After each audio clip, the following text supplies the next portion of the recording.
Ettiimu y'abali wansi w'emyaka 20 ekomezaawo essanyu mu nkambi ya Uganda eya handball w'abavubuka abali wansi w'emyaka 2018 wekubye ginnaayo eya Sudan golo 6 ku 23 zokka. Kino kiddiridde ettiimu y'abali wansi w'emyaka 18 okukubwa eya Kenya newanduka mu mpaka z'abali wansi w'emyaka 18.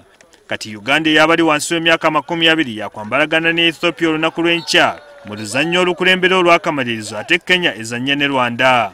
Omutendesi wa Uganda Jim Olotini agamba nti Ethiopia yandiba enzibuko wadde nga abavubuka be bamalirivu okugiwangula. Mu Ethiopia gwe tugenda okukwata muntu wa misinde nnyo era tusuubira bwe tuba nga tusazeeko emisinde egyo tujja kuba balungi nnyo era tuba tutunudde finals against team yenna navaayo side eri. Empaka zino ezaggyibwako akawuuwo ku bbalaza zakyusibwa okuva e Mukono ku Uganda Christian University ne zidda e Lugogo ate gye zaavudde ne zizzibwa e Namboole. Akulira omuzannyo gwa handball mu ggwanga Shira Gonzibwe atunnyonnyodde ekibataataaganyizza. Bizibu kubanga tetulina ewaffe gavumenti wano wewaffe we tuzanyira handball. Wonna we tubadde nga batugamba ennaku bwe ziti olina kuzanyirako ennaku bwe ziti olina kuvaawo.